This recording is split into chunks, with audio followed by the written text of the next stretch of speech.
Welcome everyone to News and Rumor with Ring the Belle. This is DS and we have special guest today, Paloma Storm. Yay! The Sriracha Muchacha is back to make things spicy. Alicia fans' favorite, Joy Mayberry. I'm here. I'm in Brie mode. Are you gonna expand your territory to like Brie Bella fans? No, I love some Brie Bella.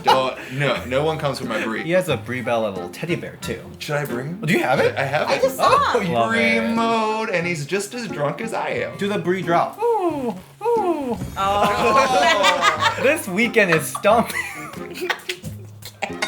So this weekend is Stomping Grounds, so let's go over the confirmed matches for this pay-per-view. Becky Lynch versus Lacey Evans. And then the first SmackDown, we have Bayley versus Alexa Bliss. What's our thoughts on Stomping Grounds? Quite honestly, I don't think it's a musty pay-per-view. I was just like, oh, it's this week already? And also, what the hell kind of name is Stomping Grounds? That graphic sucks.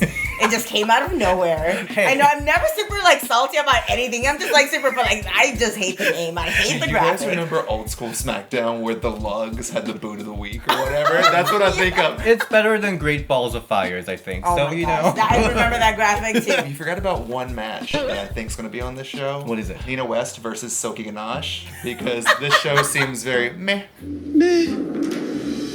Oh, I see what you did there. But you know, this pay-per-view might be more entertaining if you tune into Ring the Bells live. Just a little plug. Let's talk about Scarlett Bordeaux, the Smoke Show, because she is making headlines this week. She just got released by Impact, and this is something that she requested. She had actually requested a while ago, but she finally was granted her release barely now, which I think it's actually bad timing, if you ask me. Especially with the whole incident that happened with her being groped at AAA. If people don't realize what's going on or that she even asked for her release, it might be like, oh, now you're releasing her after all that. She was a crucial player in Impact. Yeah. I thought she was just like, oh, that was like, oh, I'm sexy, like that kind of character. Yeah. But she was really developing the character into something amazing. I want to see what she does next.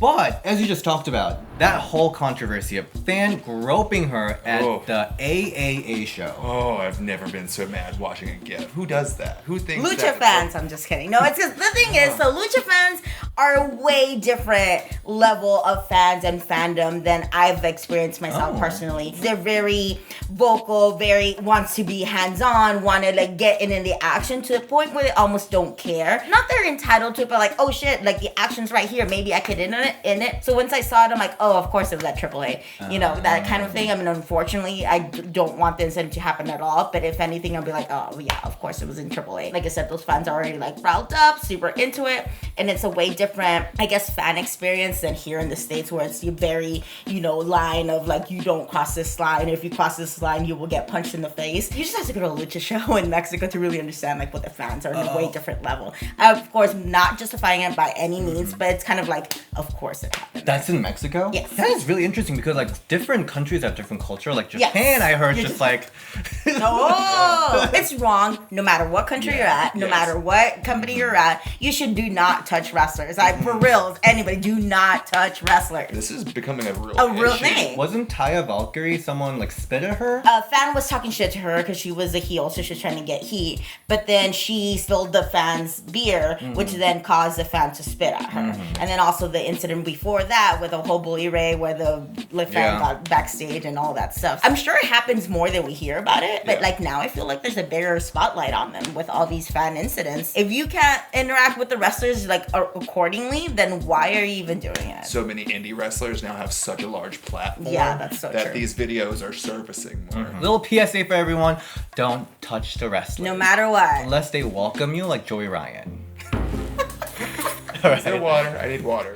So let's talk about what happened before this week's Raw. So there was a main event match between Dana Brooke and Sarah Logan. The match ended with referee showing X. Oh no. Dana Brooke was bleeding very heavily from her face. Seems like Sarah Logan pushed Dana Brooke into a ring post, and that actually had her face cut. Ugh. There is no report on how bad the injury is yet. From the video, she was bleeding very hard. I hope she's okay. I mean, I hope it's not, it sucks, and I hope it's just a cut and not like a concussion or anything, he'll definitely get her some time off. But I've heard that Dana has been busting her ass, putting up the ring, you know, going to PC and training her ass off. So hopefully it pays off, and hopefully this doesn't set her back any, and hopefully she just get some stitches or some super glue and be good to go. You know when Becky started bleeding, it Yeah. was her like turning point. What if this is Dana's opportunity? Maybe. You never know. I feel like it kind of goes with her character. Like she will bleed and she hustles. I just honestly, the thing about Dana Brooke for me, anything that she does, I don't believe it. I want to believe it. I want to be her number one supporter and cheerleader and be like, you go girl. But like, I don't know. I feel like there's a little disconnect with what she's saying or what she's doing. Maybe like you said, that would be her turning point. But I just want her to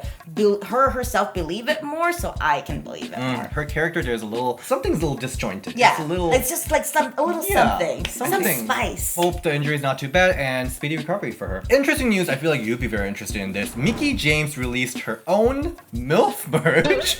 So you know that was just Add to cart by Joey. Where? Pro Wrestling Tees actually. Ooh. So this is kind of interesting because she is a full-time WWE employee. Oh. But she has merch on Pro Wrestling Tees, which is I didn't even know you could do that because there's been a lot of times where indie wrestlers do have their own stores, and then as soon as they get signed, they're like, oh, this is going to be the last year we get to sell the shirts. Yeah. I'm not sure how she pulled that off. I'm really curious how that happened. Mickie James, she's been pushing this MILF gimmick for a little while. But of course WWE's...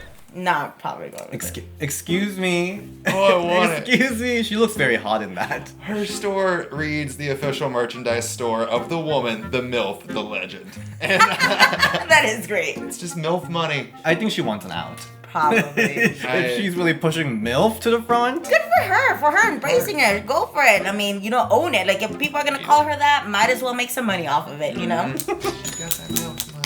WWE posts their first LGBTQ photo shoot. Tons of superstars, including Sonya Deville, Becky Lynch, Finn Balor, they posed in front of this rainbow lights. And they also did a short interview about what Pride means to everyone. Big props to WWE social team, my family. You guys pulled it off. I'm so proud of you. This might just seem like you were trying to get like gay money or like, is this just for Pride? But for people like me who grew up watching WWE, this means a lot. Growing up to where that never happened, period, I like seeing a step forward. I agree with that. It's a step forward, and everybody's gonna be like, "Oh, you're just doing it because it's June," or like you said, you're just doing it because I'm slapping rainbows on it. People are gonna buy it on it. And quite honestly, I have a Pride shirt for sale right now, and it's not just because like, oh, it's Pride Month. It's gonna be there the whole time, not just for June. It's gonna be there the whole time. But it's a step forward. It's representation, which is so important in any underrepresented community, and I think this is gonna be good for them. I mean, who knows? This might be a start of something good and step in the right direction. For a lot of LGBT fans, they don't have a lot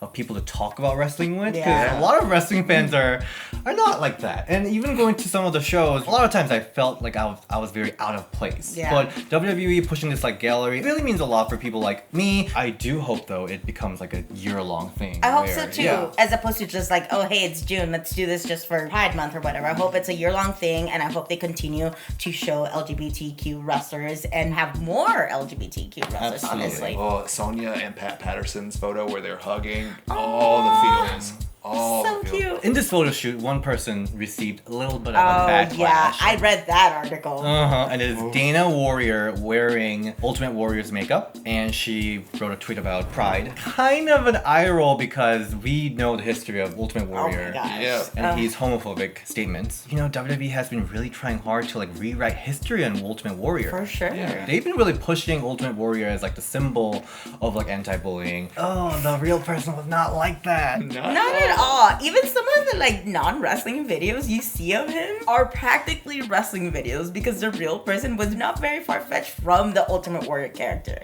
So I think he was like that. So intense 24/7 and so like and so like hateful actually. I don't want to hate on her just for her husband's Right. views, but this definitely feels very much on purpose. Yeah. To like, oh, look over here, the Ultimate Warrior wasn't a homophobe. Yeah, he still was. Put as many rainbows as you want in Ultimate Warrior, he's still the shady person that he was. He is a homophobe whose gimmick was roiding out while being dressed like a little girl's bike. Also, can I just say something about Dana Warrior too? Super random that she's so like such a like almost a pinnacle in WWE now. Like she's like Yeah. helping Lacey Evans and like I don't know if she's a writer or helping like So she's officially in the creative team. oh Okay. Maybe it's just kind of like them seeing what she can do and giving her that opportunity, Yeah. kind of like how Vicky got her opportunity and she came in and killed it. Hope Dana's doing well backstage, but I like that there is more female Yeah, for eyes in the creative team. Doesn't seem like it's really translating to this. No, not at all. So this is a question I've always wanted to know. I don't know if you know the answer to this. Is there any women writers? There are. I heard there is one. Recently won Emmy, I think. Maria Kanellis, the diva. Maria Kanellis has been re-signed to WWE. Oh. For the last couple of weeks, she was like, I'm gonna be gone. She's been like teasing that for a little bit. And apparently WWE gave them a very, very good contract.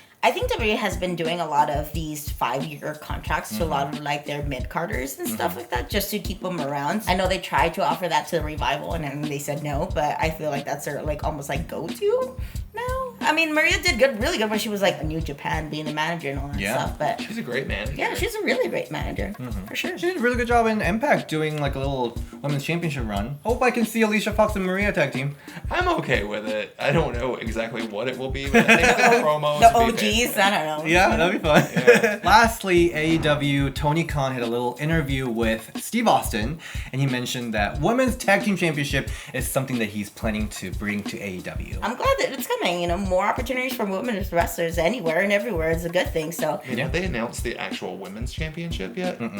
Okay. right? But maybe like it's coming like in the near future sometime Yeah, soon. sure. Speaking of AEW, the AEW Chicago show All Out sold in 15 15 minutes. minutes. Did you get the ticket? No, I didn't. We didn't get the tickets No. either. So someone wants to donate us. Just kidding though. Or if somebody needs an extra women wrestler, or Joey over here. Yeah. Oh yeah. Or Joey. Or Joey over here. I don't know. Currently, we're planning something fun, like a little party or something in Chicago. We will update you on that. If we can't go to All Out, we're gonna go All Out. All right, thank you so much for watching this week's News and Rumor. Where can we find you? You can find me on Twitter and Instagram at Paloma Star with 2 R's. You can find me on Instagram and Twitter at Joey_Mayberry or Joey Mayberry on TikTok, or if I'm drunk, probably near the bus stop.